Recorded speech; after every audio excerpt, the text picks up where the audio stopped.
우리 이번 시간에는 로마자 표기법 그리고 외리어 표기법 여기에 초점을 두고 살펴보도록 하겠습니다. 먼저 로마자 표기법인데, 로마자 표기법에서는 가장 기본이 되는 것은 우리말의 자음과 모음을 어떻게 로마자로 옮기는 것인가, 1대1로 대응되는 그 양상을 가장 기본적으로 파악해 둬야 되겠죠. 그 중에서는 그 모음 쪽에서는 아무래도 그 이중 모음의 반모음, 특히 야여 요유 이와 같은 경우에는 이중 모음으로서 반모음 이, 반모음 아 이런 것들이 나눠질 수가 있겠고, 온전하게 하나의 모음인 이 모음의 경우에는 i로 표기하지만 반모음은 2분의 1의 소리값을 갖는 거죠. 그렇기 때문에 똑같이 i로 표시하지 않고 이 부분은 y로 표기한다는 점, 그래야만 이게 합쳐졌을 때 야라는 소리값에 더 가깝게 되는 것이죠. 그래서 이런 것들이 주의할 만한 부분이고, 그 이외의 자음 쪽에서는 디귿, 비읍, 그래서 그 초성에 쓰일 때와 종성에 쓰일 때, 그렇기 때문에 부산과 푸산, 그래서 초성에 쓰일 때는 좀 더 유성음 계열이라고 보는 것이고, 이것이 밥처럼 받침에 쓰이는 이런 경우에는, 그러니까 유성음 계열을 표기하는 방식과 그리고 받침이 연음되는 경우도 있기 때문에 받침이 받침 자리에서 소리 나는 것, 이게 중요한 것이죠. 그래서 이때는 무소음 계열로 표기한다는 점, 이런 것들이 특징적인 부분이죠. 그렇게 자음과 모음을 1대1로 대응시켜서 정리해 두는 것, 주의할 것 몇 가지 챙겨둬야 되겠고, 그리고 나면은 예외가 되는 것. 근데 예외가 되는 것이 이렇게 딱 5가지 정도로 압축이 돼 버립니다. 그래서 첫 번째로 광희문 같은 경우에는 의는 실제 우리말 발음은 이로 소리가 나죠. 근데 로마자 표기의 가장 대표적인 기본 틀이 우리말 소리값에 따라서 적는다, 발음에 따라서 적는다. 그렇다면은 의가 이로 소리가 난다면 여기 해당되는 i만으로 적어야 한다는 것이 원칙입니다. 근데 지금 여기 정리된 것은 그것에 예외가 되는 것들만 모은 거예요. 예외. 그렇기 때문에 이로 소리 나더라도 ui로 적는다. ui라는 것은 u를 살려 적는다. 여기에 포인트가 있는 것이죠. 그렇기 때문에 예시 단어에서 노란색으로 표기를 해 보였습니다. 자, u가 있다는 점이 점검 포인트. 다음, 지편전이란 단어를 대표 단어로 삼아 설명해야 될 고리. 체온에서 기역, 디귿, 비읍 뒤에 히읗이 따를 때에는 히읗을 밝혀 적는다. 자, 이것도 대원칙에 따르면 발음에 따라 적는다라고 했을 때, 여기에서 그 지편, 그러면은 비읍과 히읗이 축약이 되면서 피읍으로 소리값이 바뀌게 되죠. 근데 피읍으로 바뀌게 되면은 피 그리고 여 모음은 YEO 이렇게 글자를 표기할 수가 있게 되는 것입니다. 그런데 체온에서 이게 예외인 것이에요. 그러니까 이와 같은 자음 축약이 용언에서라면 축약이 된 채로 표기가 되는 것이죠. 그런데 체온인 경우는 H를 살려 적는다. 히읗을 밝혀 적는다. 그 히읗에 해당되는 H, 이것이 점검 포인트. 자, 1번에서는 U를 살려 적는 것이 포인트가 됐고요. 그리고 체온이라는 조건, 체온에서는 히읗, 바로 H를 살려 적는다. 다음 3번의 낙동강과 비교해서 꽃. 여기서 비교 단어로 적어준 이유는 꽃은 표기 자체가 된소리인 것이죠. 표기 자체가 된소리인 경우는 로마자 표기에서도 된소리를 반영해서 KK라고 적게 되는 것인데, 낙동강의 경우는 표기는 디귿인데 발음상 된소리가 되는 거죠.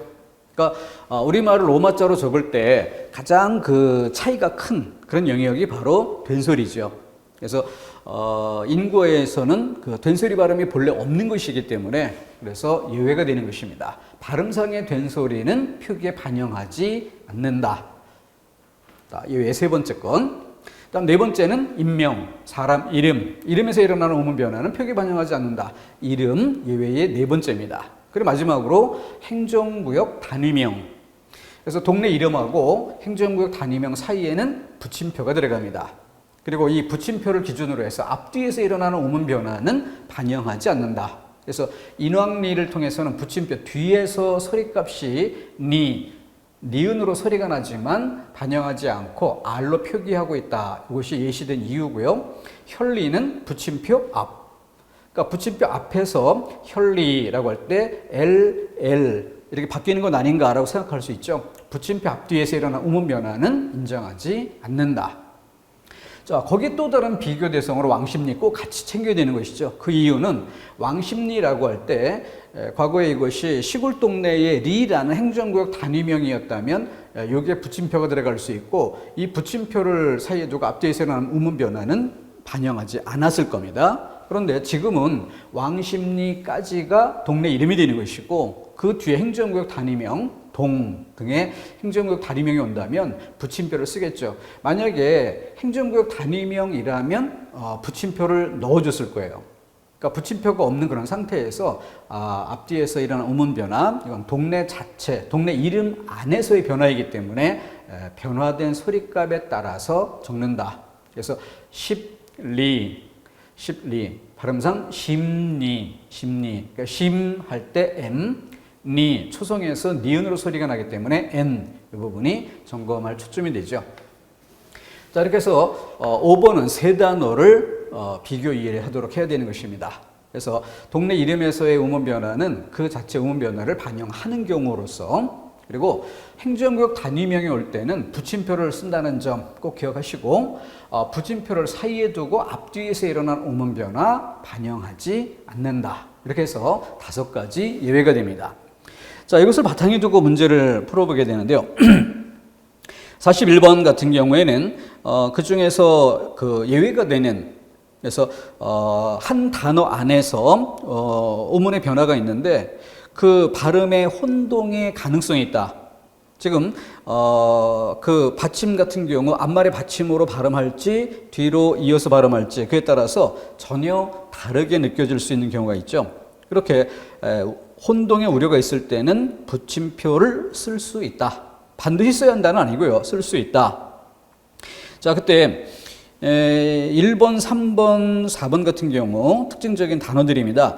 1번의 독도라고 할 때 독도에서 도는 해섬강산, 자, 이렇게 그 자연 지물명 이런 것들에 해당되는 것이고, 독립문 할 때 문, 요거는 인공 축조물명인데 지금은 음절 단위로 3번을 끊어주고 있어요. 그렇기 때문에 잘못됐다는 점을 쉽게 구별할 수 있고, 인왕리는 방금 전에 소개했었던 예외 항목에 속합니다.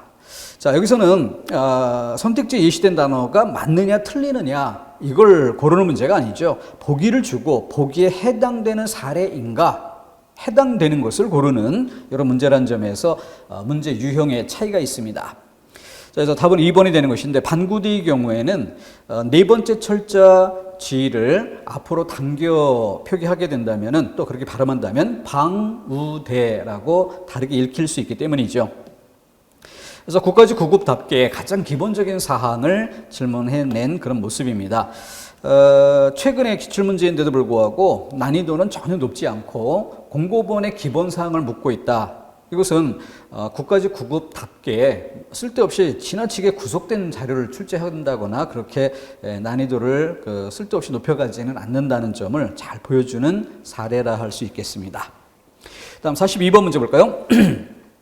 로마자 표기 이해로 옳지 않는 것에서 표기의 적절성 문제를 묻고 있습니다. 서울시 문제인데 난이도는 참 낮은 양상을 띠고 있어요. 일본의 종로, 가장 기본적인 예시 단어죠. 그렇기 때문에 동네 이름, 종로는 그 뒤에도 또 그 43번 문제에 율곡로가 나오는데 이런 것에 견주어 볼 때 종로라는 것 자체가 종이라는 한 글자가 동네 이름이고 로를 행정구역 단위명 또는 도로명 이름으로 볼 수 있느냐, 이런 혼동 여지가 별로 없죠. 종로까지 이음절로 되어 있기 때문에 또 가장 기본적인 예시 자료가 됩니다. 종로 1가 종로 2가, 그럼 뒤에 1가 2가 이것이 행정구역 단위명에 해당한다 볼 수 있겠죠. 또 만약 이것이 행정구역 단위명으로 로를 썼다면 붙임표가 들어갔어야 할 것이고요. 그죠? 자, 그렇기 때문에 종로 이것은 그 발음이 종로, 리을이 니은으로 이렇게 소리가 나는 것이고, 소리의 변화를 표기에 반영해야 되기 때문에 R이 아니라 N으로 표기해야 한다. 가장 기본적인. 따라서 이 문제는 서울시다운 문제라기보다는 국가직 수준에서의 문제라고 봐야 되겠죠. 그리고 이번에 알리학 같은 경우에는 여기서 그 우문이 첨가되는 그런 과정에서 L 그러면은 그림을 그리는 게 좋겠죠. 자, 리을로 나타나는 이런 경우에는 앞말의 받침자리의 리을이 설측음 L이 되기 때문에 L 다음에 독립된 상태에서 초성의 리을은 R 발음에 가까운 것이지만 앞에 L이 발음되는 경우 이것에 영향을 받아서 L 다음에 R을 발음할 수 없다는 거죠. 그렇기 때문에 리을이 겹쳐질 때는 L 이렇게 발음되는 건 이런 기본 사항이고요. 3번, 4번은 같이 좋고 모두 이제 그 거센소리 부분. 근데 여기서 1번의 같이 같은 경우에는 이모음 앞에서 구경마가 진행되면서 치로 소리가 나는 이런 양상이고 4번의 경우는 좋고라고 할 때 히읗과 기역이 잠추격이 이루어지죠. 잠추격의 경우에는 지금 여기 2번에 해당이 되는 것인데 차이는 체언인가 용언인가의 문제죠. 그래서 용언이라면 축약된 채로 표기하는 것이고 체언이라면 H를 살려 적는 것이고 이 차이를 보여주는 사례입니다. 골고루 담고 있다고 볼 수 있겠는데 난이도는 높지 않다. 기본 정도 수준에서 출제됐다. 이렇게 볼 수 있겠습니다. 다음 43번 틀린 것으로 3번의 율경로. 지금 여기에서 방금 앞에 42번에서 1번 종로를 이야기했던 것과 똑같이 율곡로라고 할 때 만약에 율곡 이것을 동네 이름으로 보고 뒤에 로 이것을 행정구역 단위명 또는 도로명 이름 이런 것으로 본다면은 이렇게 붙임표 이게 들어간 상태에서 구별이 될 수 있을 겁니다. 붙임표가 사용되지 않은 조건이라는 점을 봐야 되기 때문에 이것은 한 덩어리의 이름으로 봐야 할 것이고 한 덩어리의 이름이라면 우문의 변화를 반영해야 되는 것이죠. 그렇기 때문에 지금 그 율곡 여기도 율곡로라고 하면 이미 기역 받침이 소리값이 이응으로 바뀐다는 점이고 이응으로 바뀐 것이 로마자 표기에도 YUL 다음에 GONG까지 반영이 되어 있어요. 그럼 당연히 그 뒤에 RO가 아니라 NO가 되어야 되는 것이죠. 자, 중요한 것은 이 붙임표를 넣어서 뒤에 것을 행정구역 단위명이나 도로명 이름으로 볼 것이냐 이런 부분이 구별이 돼 있어야 한다는 점이죠. 자, 그런 점에서 그 해설란에도 제시를 해드리고 있는데 도로명의 경우라면 붙임표를 넣는 것이 구별의 기준이 될 수 있다. 그렇다면 그때는 붙임표 다음에 RO, 붙임표 앞뒤에서는 우문 변화를 인정하지 않는 것이니까 붙임표 다음에 R.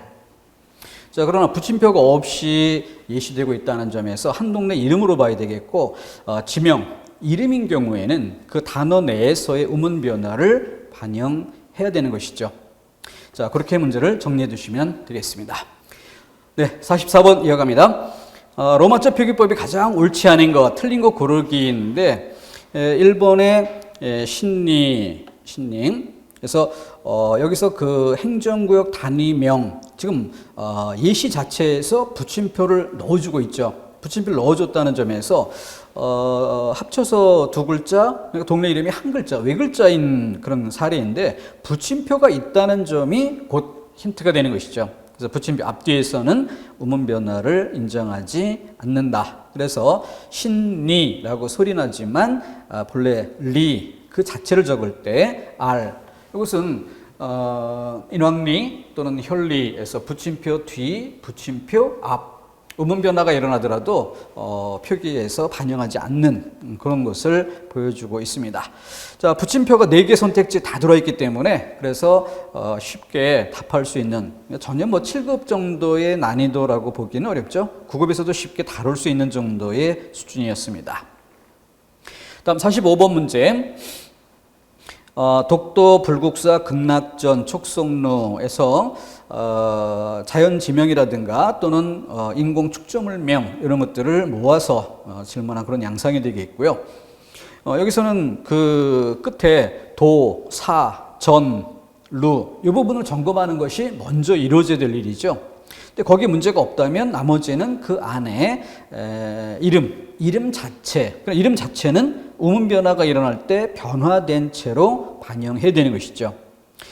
독도의 경우에는 뭐 특별할 거 없고 불국사의 경우에도 역시 마찬가지입니다. 세 번째 극락전의 경우에는 표기상으로는 받침이 기역으로 표기되어 있지만 극락에서 이응 받침으로 소리가 난다는 점, 따라서 EUNG가 돼야죠. 바로 그 부분이 틀린 것이고, 서울시 7급인데 역시 난이도는 뭐 9까지 9급 정도의 기본 수준에서 질문이 되고 있다. 로마자 표기법은 그 기본 틀이 아주 명료하기 때문에 쉽습니다. 이것이 로마자는 바로 우리말. 근데 우리말 발음 체계가 굉장히 질서 정연하죠. 질서 정연하기 때문에 우리말 발음에 따라서 로마자로 이렇게 표기를 하는 것이라서 이 로마자 표기 자체도 우리말의 성질 그대로 쉽게 표기할 수 있게 되는 것입니다. 근데 반대로 본래 영어 단어를 우리말로 적는 외려 표기, 이거는 본래 영어 단어의 발음 체계가 복잡한 것처럼 우리말처럼 이렇게 질서 정연한 발음 체계가 아니죠. 그렇기 때문에 영어 단어 자체의 발음이 복잡하고 그런 만큼 거꾸로 우리말로 적는 방식은 그만큼 다양한 양상이 있고 또 많은 암기를 필요로 하는 그런 특징이 있습니다. 자, 다음 문제 이어서 46번을 보면은 수험생들이 많이 놓칠 수가 있는데, 대부분 그 단어를 주고 그에 따라 발음을 주고 그리고 또 로마자 표기 양상을 보여주는 이런 경우에는 대부분은 단어에 해당돼서 올바른 발음을 보여주고 그 발음에 따라 표기가 옳은가 이거를 질문하게 되는데, 현재 46번은 표준 발음과 로마자 표기가 모두 옳은 이렇게 질문해서 두 가지를 묻고 있다는 점이죠. 자, 그렇기 때문에 먼저 표준 발음법도 점검해야 되고, 그런 다음 그 표준 발음법이 맞다면 그에 따라서 로마자로 표기하는 것은 옳은가, 이렇게 두 단계로 문제를 풀이해야 한다는 점이 차이점이었습니다. 서울시 다운 문제라 할 수 있죠. 자, 그래서 1번 같은 경우에 선릉, 그런데 그 표준 발음이 설릉, 리을로 소리가 나야 되는 것이죠. 여기서는 표준 발음법이 틀리고 있습니다. 그러니까 이 문제는 로마자 표기법 단원에 배치하는 것이 아니라 1번 선택지를 기준에 둔다면 이것은 표준 발음법 항목으로 옮겨 배치하는 것이 좋다, 이렇게 평가할 수 있죠. 자, 두 번째 선택지에는 항리얼, 그래서 여기에는 두 가지, 즉 이름절에서는 항해서 기역 받침이 이응으로 소리가 바뀐다는 점과 두 번째 음절 이어, 여기에는 리을음이 첨가된다. 그래서 로마자 표기에서 이 단어는 굉장히 출제 빈도가 높은, 난이도를 조금 높이려고 할 때 많이 사용하는 이런 단어죠. 그래서 로마자 표기에서도 HANG 기역 받침에 대한 그 발음의 변화, 이응을 반영하고 있는가. 그 다음 두 번째 음절에 니은음이 첨가됐다는 점에서 그 뒤에 N, 이것이 표기되고 있는가까지 골고루 점검이 돼야 합니다. 그래서 이번에 적절한 것으로 제시가 됐고, 세 번째 낙동강 해서 발음의 변화 된소리, 그런데 여기 제시가 됐던 기본 단어인 것처럼 발음의 변화, 그것은 표기에 반영하지는 않는다. 그래서 그 영어권의 어휘에서는 일단 그 된소리 발음이 없는 것이 기본 성질이기 때문에 예외가 되고 있는 항목이죠. 자, 그것을 담고 있고, 4번에 지편전이라는 단어를 들고 있다는 것도 여기 보여지다시피 가장 기본적인 예외이지만 예외에서도 대표 단어가 되는 광희문, 지편전, 낙동강처럼 이렇게 가장 기본적인 단어들을 사용하고 있다는 거죠. 나름 질문은 난이도를 높이는 양상입니다. 서울시 시험답게 난이도를 조금 높이는, 그것이 바로 이 예외를 다루고 있기 때문인데, 지금 처음에 자료 제시해 드렸던 것처럼 그 기본 단어에 그대로 걸리는 그런 정도 수준의 모습을 보입니다. 이건 전반적으로 로마자 표기법이 그만큼 쉽다는 것을 보여주는 얘기도 하죠. 그 정도. 다음 47번 로마자 표기법이 옳은, 그래서 여기는 뭐 문제 자체는 어렵지 않습니다. 춘천, 밀양, 청량리, 예산. 자, 여기에서 춘천이라고 할 때 뭐 특별히 신경 쓸 만한 정도는 없죠. 그래서 천이라고 할 때 CH, 그 다음에 어몸이니까 EO 이런 정도가 점검할 만한 그런 부분이고요. 그다음 두 번째 밀양은 지금 LL로 표기하고 있는데 LL로 표기되려면 어떻게 돼야 돼요? 발음이 밀양 이렇게 소리가 났어야 앞서 이야기했던 것처럼 LL이 되는 거죠. 밀양. 그런데 이 단어는 연음이 됩니다. 틀렸다면 해설란의 그 발음 기호가 좀 잘못 설명됐죠. 이게 그 앞에 그 해설란의 설명이 연음 법칙을 적용하여 라고 했으니까 그럼 연음 법칙을 적용했다면 받침 뒤로 넘어가서 미량 연음이 된 모습을 이렇게 보여줘야 되는데 리을이 앞에 당겨진 형태로 오타가 나고 있죠. 해설란의 오타를 바로잡아주는 게 필요한 그런 부분이고요. 2번 여기는 연음됐기 때문에 MI 다음에 량 하면은 R로 표기가 돼야 되겠죠. LL이 아니었습니다. 그러니까 틀린 부분이고 다음 48번 로마자 표기법에 따라 올바르게 적은 자 여기서 일단 다른 것과 달리 2번 답제 종로 9에서 붙임표가 들어갔다는 점 종로 9 그러니까 붙임표가 들어갔지만 붙임표를 끼고 앞뒤에서 일어나는 음운 변화인가 근데 그게 아니라 뒤에 9를 손가락으로 가리고 보더라도 앞에 동네 이름 자체에서 종로 그 자체에 음운 변화가 생기는 거죠. 따라서 여기는 R이 아니라 N이 돼야라는 점이 제일 먼저 점검이 될 만합니다. 붙임표가 있는 경우라서 먼저 살펴보는 내용이었고 1번의 영등포의 경우는 어떻습니까? 영등포. 그래서 영 하면은 바로 YEONG에서 YEO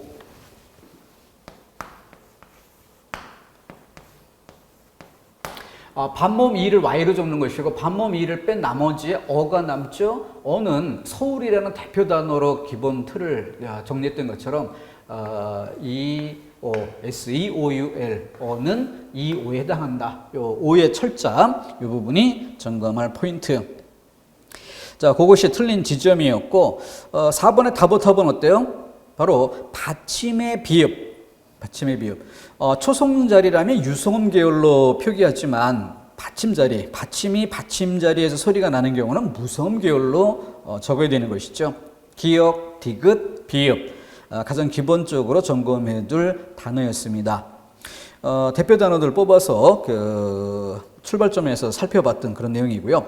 그래서 마지막 철자 B가 아니라 P가 돼야 한다는 점 정도가 포인트.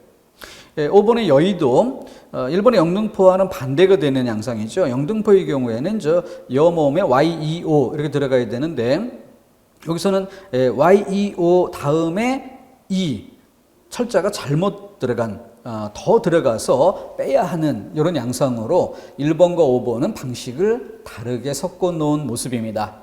이것도 수험생들에게 자꾸 일단 글자의 개수는 맞고 철자의 개수는 맞고 그 상태에서 표기가 옳은가 틀린가 뭐 이런 것들을 질문하는 기본 질서에서 조금 방식을 바꾼 사례라고 할 수 있죠. 그래서 국회식도 조금 다른 직종에 비해서 난이도가 있는 그런 직종인데 로마자 표기법에서는 난이도를 높이려고 해도 그다지 높일 거리가 없어요. 그만큼 좀 명료한 영역인데 지금 여기서는 선택지에 사례를 좀 더 다양하게 섞어주는 이런 방식으로 수험생들의 관심을 분산시키려 했던 이것이 그 특징이었습니다. 자, 그래서 여기서는 해설란에 1번 선택지 영등포 YEO 철자가 O로 설명이 됐어야 한다는 점 그거 정정해 두도록 하시기 바랍니다. 해설란 그거 체크해 두시고요. 다음 49번에서는 일단 제일 관심 가질 만한 단어 디귿. 디귿은 그 생물의 종을 말할 때 로브스터로 표기하는 것과 그다음 우리가 먹는 식재료의 이름으로 이렇게 다룰 때 랍스터, 랍스타가 아니라 랍스터. 이 말의 표기는 다른 단어들과 일반적인 조건 같습니다. 근데 첫 번째 음절 랍 이 차이가 질문의 포인트가 되죠. 여기서는 그 두 가지 표기가 가능한데 롭을 쓰면 로브 모음을 붙여 한 음절 늘려 표기하는 방식이 되죠. 로브스터 4개 음절로 표기가 돼야 합니다. 자, 그리고 이 부분은 그 삼음절로 표기될 때 롭이 아니라 랍스터가 된다. 자, 그렇게 좀 암기가 필요했던 건데 두 가지 각각 그 암기가 필요한 부분이라서 가장 인상적인 단어가 디귿이었어요. 또 그것 외에 리을의 비전 이건 가장 기본적인 암기 단어가 되죠. 공고본의 대표적인 예시 단어. 따라서 리을은 맞다 이런 점에서 가장 기본적으로 암기할 만하니까 리을이 들어간 것을 먼저 선택지에서 고르고 그러고 나면은 디귿인가 아닌가의 문제인데 디귿은 잘못됐다는 점이 인상적인 단어로서 점검해둘 만한 기본 암기가 될 만한 이런 정도에서 답을 고르는데 큰 어려움이 없을 만한 정도다 이렇게 볼 수 있겠습니다.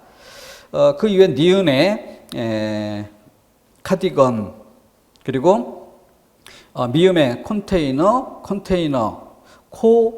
컨. 자, 이것도 꼭 암기를 해줘야 되는 대표 단어들이 있죠. 자, 외래 표기법으로 넘어갔으니까 외래 표기법에 관한 기본적인 점검 사항들 몇 개 짚어보면서 들어가도록 하죠. 자, 앞서도 이야기했던 것처럼 로마자 표기는 우리말의 발음 체계에 따라 로마자로 적습니다. 우리말의 발음 체계가 질서정연합니다. 표준 발음법에 체계가 있는 것처럼. 표준 발음법이 있다는 건 복잡해 보일 수도 있지만 대표적인 우리가 30개 항으로 설명되어 있는 것처럼 그 정도의 규칙이 있고 그 규칙이면 대부분의 단어를 그 규칙의 틀에 따라서 발음할 수 있다는 거죠. 근데 영어는 어떻습니까? 영어는 단어마다 제각각이에요. 영어는 또 상당 부분 전 세계 단어를 빨아들이는 세계 공용어 역할을 하면서 전 세계 많은 단어들이 수용되는 그런 특징이 있고 그러다 보니까 그만큼 발음 체계가 뒤죽박죽일 수밖에 없습니다. 대부분의 단어를 일일이 하나하나 암기해야만 되는 그러니까 우리는 키역 다음에 어가 오면 분명히 커로 발음이 되고 키역 다음에 오가 오면 반드시 오로 코라고 발음이 되죠. 근데 영어의 경우에는 C 다음에 오 이렇게 왔을 때 또 더 나아가 n이 오거나 m이 오거나 이것이 코로 갈지 커로 갈지 그 방향이 종잡을 수 없죠. 단어에 따라 제각각 다르기 때문입니다. 근데 우리는 그 뒤에 온 것이 무엇인가에 따라서 명확하게 소리가 나는 질서를 갖고 있죠. 자, 그렇기 때문에 그렇게 제각각 단어마다 다른 사례가 그만큼 복잡한 이런 것들을 정리해야 되는 것이기 때문에 영어 발음에 따라 우리말로 적어야 되는 경우도 그만큼 복잡할 수밖에 없다. 그래서 로마자 표기에서는 예외가 되는 것마저도 5가지 패턴으로 정리를 끝낼 수가 있었어요. 근데 외래 표기 오게 되면은 제가 정리해 드리는 부분이 일단 10개 항목이죠.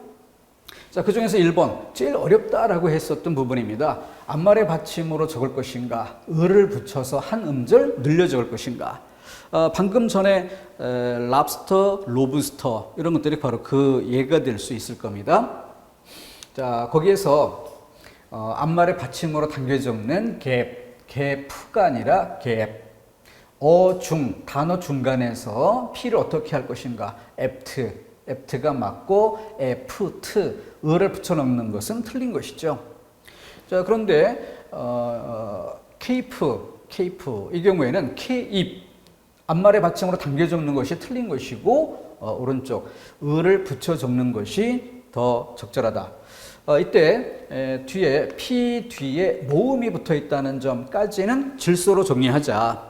이 모음을 보면서 을을 붙일 이유가 설명될 수 있다. 그러니까 이런 것들은 기본 질서로 맥을 잡아주면 되는데 의가 없는 상태에서도 그 모음을 붙여서 적어야 되는 이런 사례가 있다면 그 단어는 암기할 수밖에 없다는 거죠. 어쨌든 뭐 그런 부분을 빼고 보더라도 기본 틀만 보더라도 간단치만은 않습니다. 그래서 많은 단어의 사례를 암기하는 게 필요한데 이 부분은 마지막 공부 항목으로 공고본의 순서상 맨 앞에서 다루고 있지만 실제 우리가 공부할 때는 최종적으로 공부할 항목 복잡하고 어려우니까.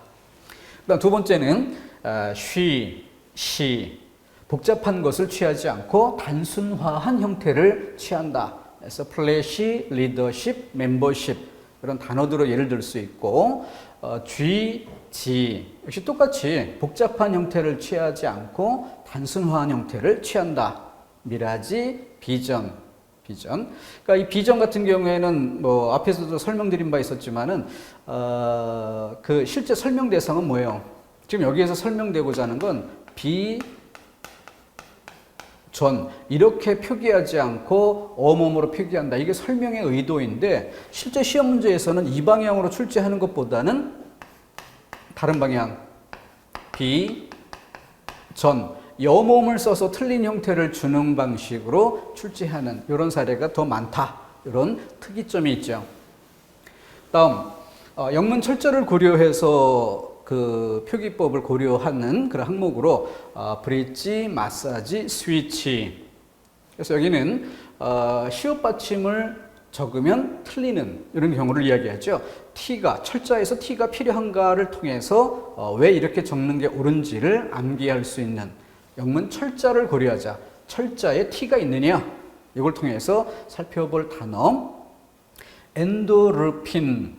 엔돌핀이라고 적지 않는가?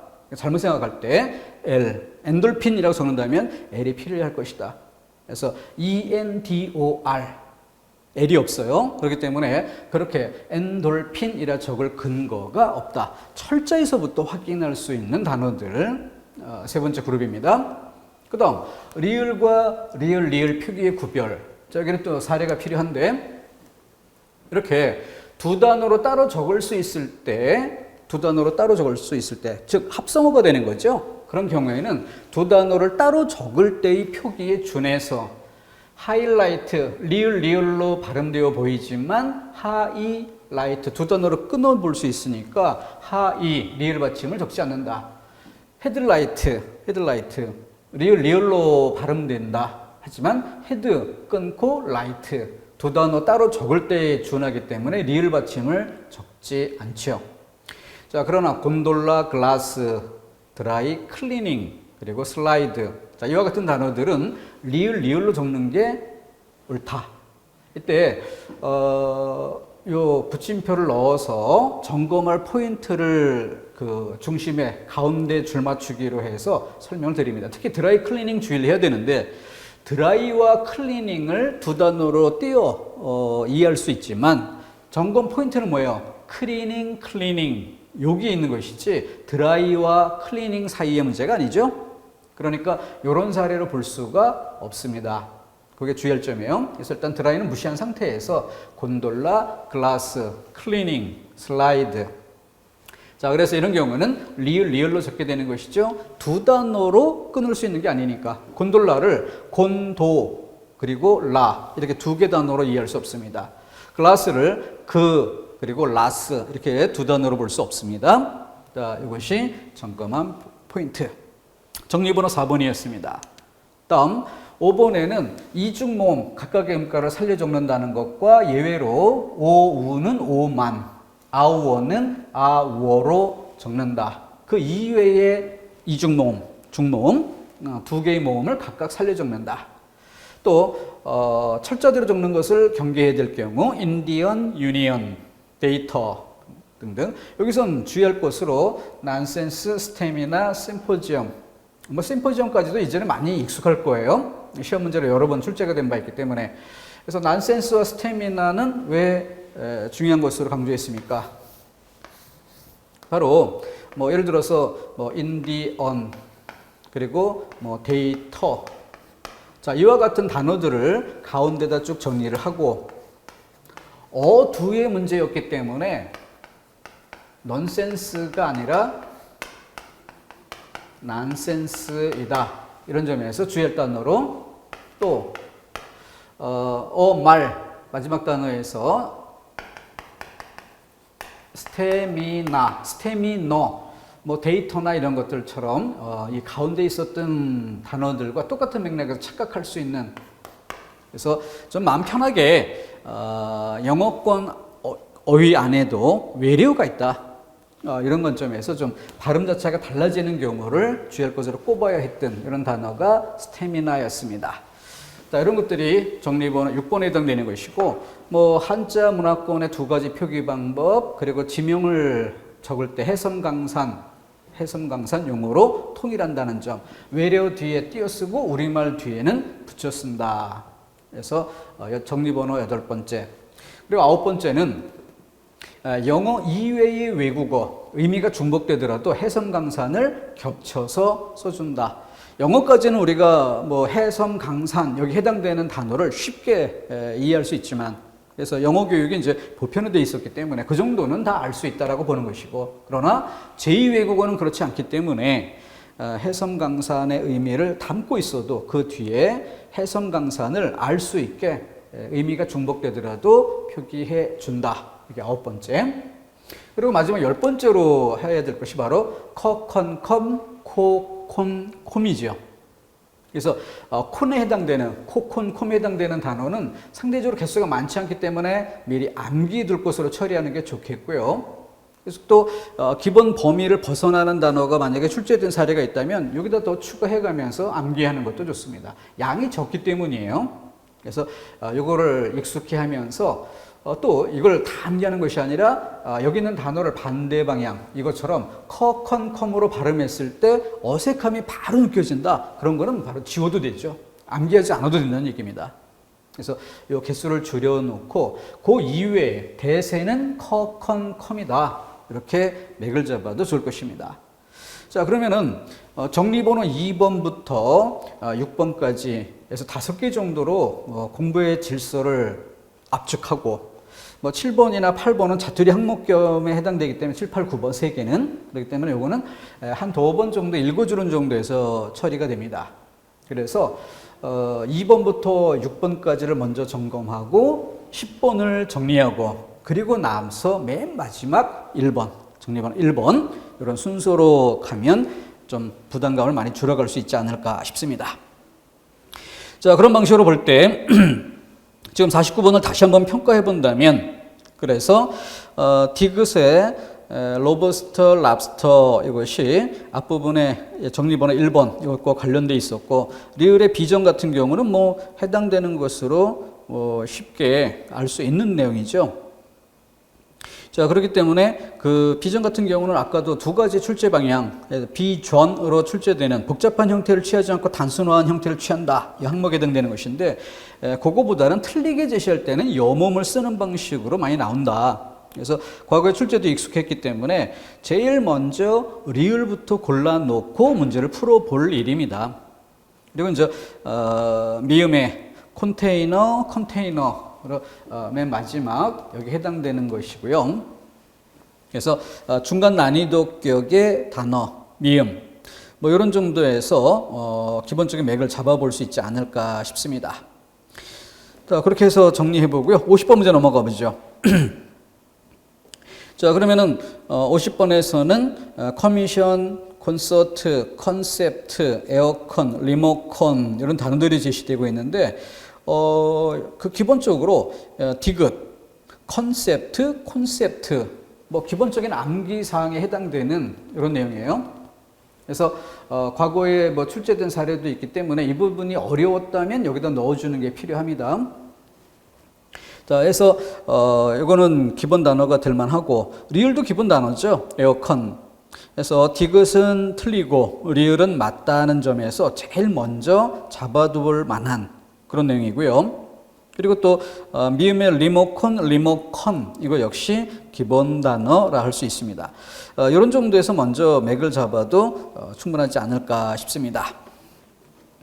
자, 그래서 이쪽에 그 정리번호 10번 이거 중심으로 다뤄진 것이 50번 문제의 특징이었습니다. 7급답게 조금 어려울 수 있는 사례를 모았다, 이렇게 평가해 볼 수 있겠고요. 다음 51번 문제 넘어가 봅니다. 자, 여기서는 단어를 보면은 기억의 가톨릭, 기본 암기 단어에 속하는데, 일단 이것이 또 공고본의 기본 단어가 아니다라는 점에서 어려운 단어로 친다면 일단 건너뛰고, 이 문제에서 제일 어려울 수 있을 만한 부분이 디귿이에요. 왜냐면 쇼트커트 바로 우리 정리번호 1번에 해당되기 때문이죠. 여기에 해당되는 것이에요. 숏 아니면 쇼트, 바로 앞말의 받침으로 적을 것인가, 을을 붙여 적을 것인가, 이것의 문제죠. 그래서 디귿을 가장 어려운 사례라고 일단 미뤄두고, 그 다음에 우리가 익숙했던 카레, 코리, 그래서 영어식 발음 이런 것에 익숙해서 틀릴 가능성이 큰 단어가 바로 이거죠. 근데 이것도 좀 어려운 단어라 친다면은 가장 쉽게 볼 수 있는 게 미음, 비읍이죠. 이거는 난이도 최하 수준에서 기본 질서로 맥을 잡을 수 있기 때문입니다. 챔피언 같은 경우는 뭐예요? 바로 여기에 해당되는 인디언 유니언 데이터 여기에 해당되는 경우죠. 그래서 on으로 철자가 끝났지만 발음에 따라서 on으로 적어야 하는 경우. 그래서 틀렸다는 점 쉽게 구별이 될 수 있겠고요. 그 다음에 비읍 같은 경우는 캐리커처 할 때 바로 여몸을 쓰고 있다는 것. 치읓 다음에 여몸. 이건 우리 우문론에서부터 국어 우문론에서부터 다뤄왔던 기본 질서에 해당됩니다.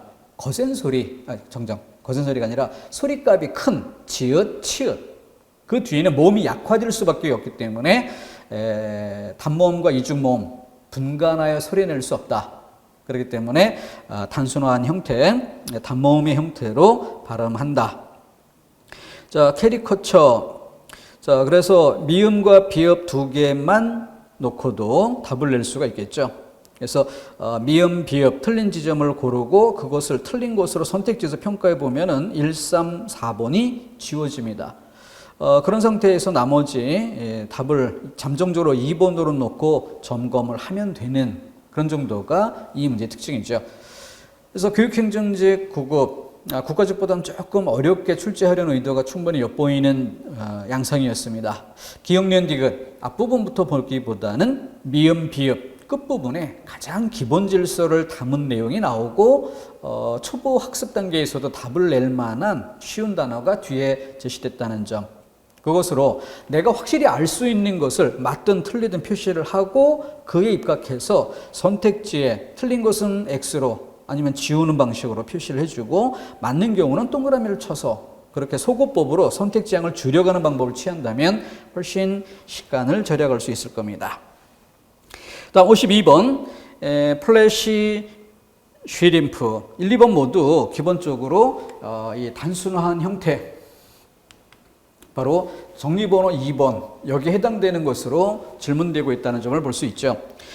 거기에서 1번의 플래시, 쉬가 아니라 시, 1번은 맞게 제시가 되어 있는데 2번은 슈림프, 쉬림프, 우이 복잡한 형태는 잘못된 것이죠. 자, 2번에서 틀린 것을 잡아볼 수 있습니다. 자, 3번이 조금 좀 복잡한 양상을 띠는데요. 프리젠테이션이 아니라 프레젠테이션. 미국식 발음보다는 영국식 발음을 따르는 것이 기본 질서이기 때문에 프리가 아니라 프레.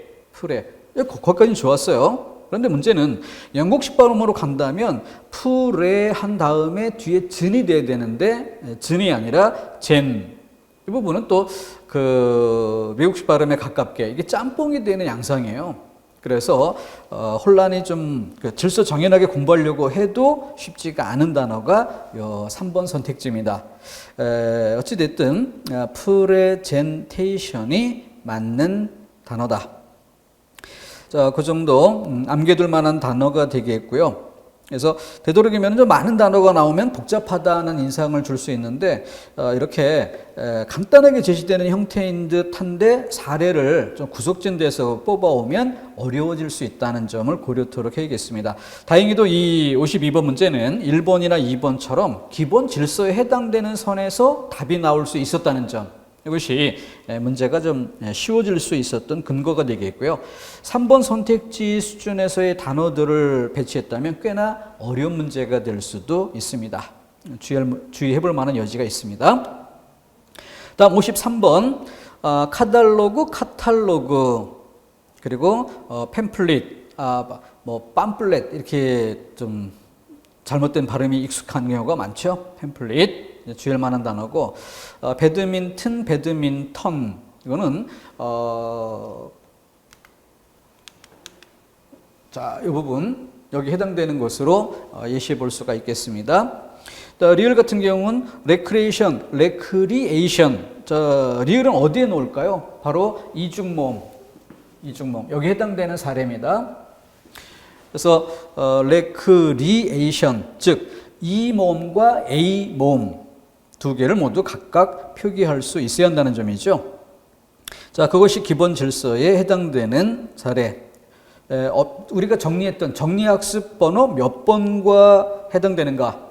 그래서 여러분들이 그 공부할 때는 답을 내는 데만 초점을 두는 것이 아니라 예시 단어들마다 오른쪽 끝에 정리번호 몇 번 이거를 계속 기입해보는 이런 연습이 한 번쯤은 있어야 됩니다.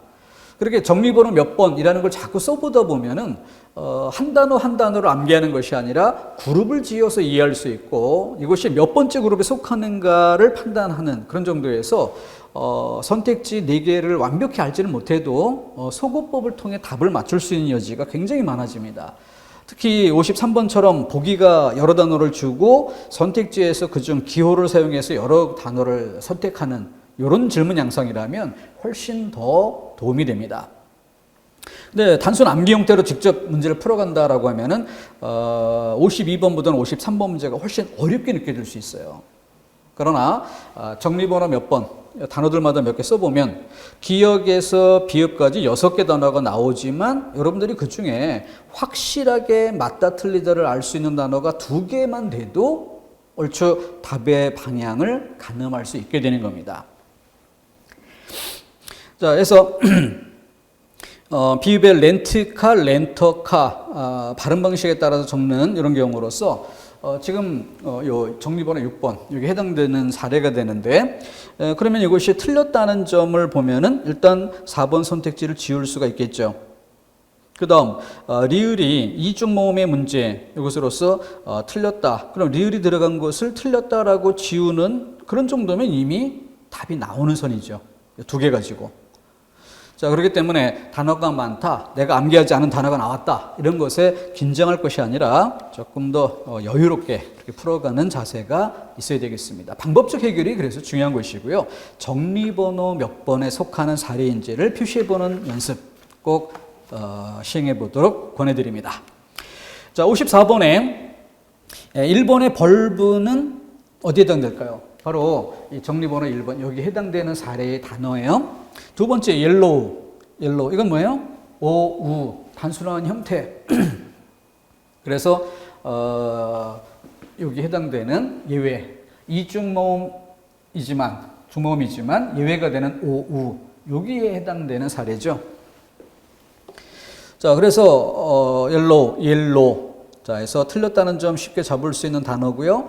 2번의 알코올 이건 특수하게 암기하는 사람들에게는 익숙하긴 하지만 공고분 기준으로 따지면은 기본 질서에 해당되는 단어가 아니라 추가 단어의 양상을 띠기 때문에 조금 어렵다고도 볼 수 있어요. 하지만 2번 선택지는 어때요? 맨 끝에 서클 된소리로 표기하고 있는 지점에서 틀린 것을 찾는 건 어렵지 않습니다. 다음 3번 선택지에는 도넛 바로 우리가 도너츠라고 한다면 어때요? 철자를 고려하자. 정리번호 6번으로 이해할 수 있는 부분이죠. 도너츠라고 할 때 츠로 적을 근거는 어디에 있나? 그래서 TCH 아니면 TS 이런 정도의 철자가 끝에 필요할 거예요. 그런데 철자를 보면은 도하고 너트 NUT 이 부분이 분명히 구별됩니다. 따라서 이것은 너트와 not 이것의 차이로 질문할 수 있지만 츠가 될 수는 절대 없죠. 절대 그렇게 갈 이유가 없습니다. 이런 정도에서 쉽게 틀린 것들을 하나씩 잡아낼 수가 있겠고 4번 같은 경우 앞서 지적했던 것처럼 맨 마지막에 난센스가 제시되고 있다는 것 콘테스트든 앙코르든 모두 중요한 암기 단어들입니다. 그런데 앞에 1, 2, 3번에서 틀린 것들을 확실하게 잡아낼 수 있는 이런 단어들 이런 것들을 점검해 본다면 굉장히 많은 단어들이 포함되어 있고 그래서 낯선 단어가 중간에 하나 둘 보이면 어렵다 이런 느낌이 선뜻 들 수 있지만 실제로 전체 난이도는 중간 아래 정도로 잡을 수 있을 겁니다. 그 이유는 맞든 틀리든 확실하게 잡을 수 있는 단어들이 여러 개 있었기 때문이죠. 그래서 모두 기본 질서에 해당하는 정리번호 몇 번 해당되는가를 쉽게 짝지을 수 있는 이런 단어들이 많이 있었기 때문입니다. 자, 55번 서울시 7급 가장 어렵게 출제될 만한 그런 시험 직종인데요. 1번의 롭스터 또 다뤄지고 있습니다. 로브스터이거나 삼음절로 적을 땐 랍스터가 돼야 되는 것이죠. 틀렸음이 분명한. 그 다음 3번 선택지 보면 보트는 맞는데 스위치, 인디안 여기에 해당되는 것으로 틀렸음이 쉽게 구별될 수 있는 그런 사례이고 또 스위치, 브릿지, 마사지, 스위치, 시옷을 넣을 이유가 없다. 철자를 고려하자. 기본적인 점검사항에 해당되는 그런 단어들이죠. 뭐 이런 것들 집어보면은 그렇게 난이도 있는 단어가 문제가 아니다. 4번도 유니온이 또 출제되고 있지 않습니까? 유니온 같은 경우에는 바로 여기에 해당되는 기본, 공고본의 기본 예시 단어 유니온. 자, 그렇게 놓고 본다면은 서울시 7급이고 아주 어려운 그런 문제가 아니라 기본 정리 단어 수준에서 답이 나올 수 있었다는 점을 알 수 있을 겁니다. 자신감 가질만 할 거예요. 56번의 지그재그 맞지만 니은, 비전, 앞서 소개해드렸던 것처럼 여몸을 주어서 틀린 형태를 주는 방법. 디귿의 리더십, 정리번호 2번이었죠. 여기에 해당되는 경찰직답게 가장 쉽게 기본 질서로 질문한 양상이었습니다. 자, 57번이 좀 새로워요. 이것은 공고본의 사망 규정에 따라서 단순한 형태를 취한다. 여기에 해당되는 것이죠. 여기에 해당되는 사례인데 예시 단어는 평범하지 않아요. 우리가 꼭 점검해둘 만한 그런 단어가 아닌 구속진 단어들을 제시하고 있습니다.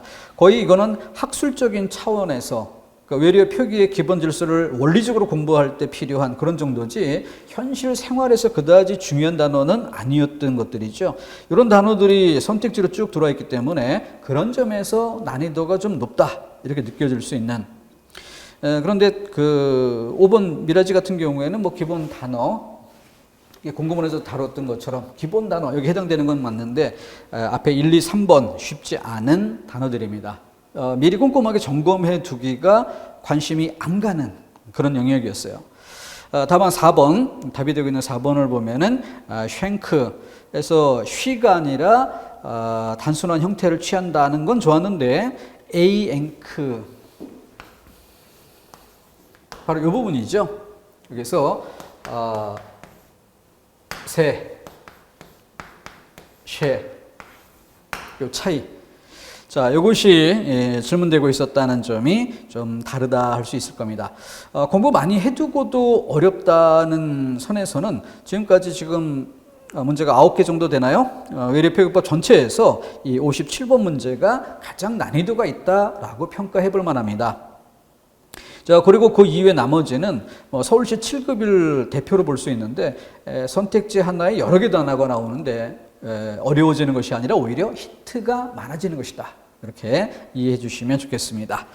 자, 이렇게 해서 외래어 표기와 로마자 표기 묶어서 한꺼번에 정리를 해봤고요. 지금 소개드렸던 것처럼 정리번호 꼭 챙겨두시고 그 정리번호에 따라서 선택지의 단어들마다 써보는 단어를 암기하는 건 나중에 할 일이고요.